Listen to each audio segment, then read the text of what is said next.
ताई, काय सांगाल जळगाव शहरात जे ड्रग प्रकरण उघडकीस आलं त्यातील संशयित आरोपींच्या घरांवर घरांचं जे अवैध बांधकाम आहे त्याच्यावर महापालिका बुलडोजर फिरवतोय, नेमकं काय प्रकरण आहे? गेल्या 4 दिवसामध्ये जे पोलीस प्रशासनाने एक मोठं रॅकेट एमडी ड्रग्सचं जे आपल्यात उघडीस आणलेलं होतं आणि त्यात तुम्ही बघत असाल तर पुष्कळ युवा पिढी त्यामध्ये होती. म्हणजे सांगताना खूप खंत वाटतं की जळगावची युवा पिढी चालली कुठे आहे. आणि चांगल्या घरातील ती मुलं होते.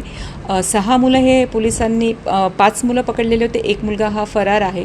तर त्यामुळे पोलीस कारवाई करत आहे. पण महापालिका म्हणून, महापौर म्हणून आपण काय करू शकतो पोलिसांना मदत म्हणून मी त्यांची नावं त्यांच्याकडनं घेतलेली होती.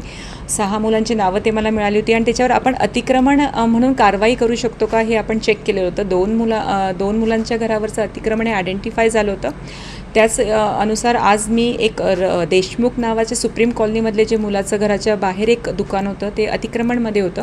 त्याच्यावर आम्ही ते अतिक्रमण काढलेलं आहे, कारवाईही केलेली आहे. कारवाई याच्यासाठी आहे की थोडंसं वचक हवं. आपण म्हणजे तुम्ही जळगाव शहरामध्ये आज ड्रग्स तुम्ही सप्लाय करत आहात, म्हणजे इतक्या तरुण पिढी तुम्ही त्याच्यात इन्व्हॉल्व करत आहे. म्हणजे चांगल्या चांगल्या घरांची मुलं, म्हणजे भविष्य जळगावचं कुठे चाललं आहे त्याचा एक काळजी होती. आणि महापौर म्हणून आणि प्रशासन म्हणून आपण पोलिसांना काय मदत करू शकतो त्या अनुषंगाने अतिक्रमण काढून त्यांच्यावर थोडीशी एक वचक आपण ठेवू शकतो की येणारे जे दुसरे गुन्हेगार असतील पुन्हा ते असं काही करणार नाही. त्यासाठी एक आपण ही मोहीम आज चालू केली आहे.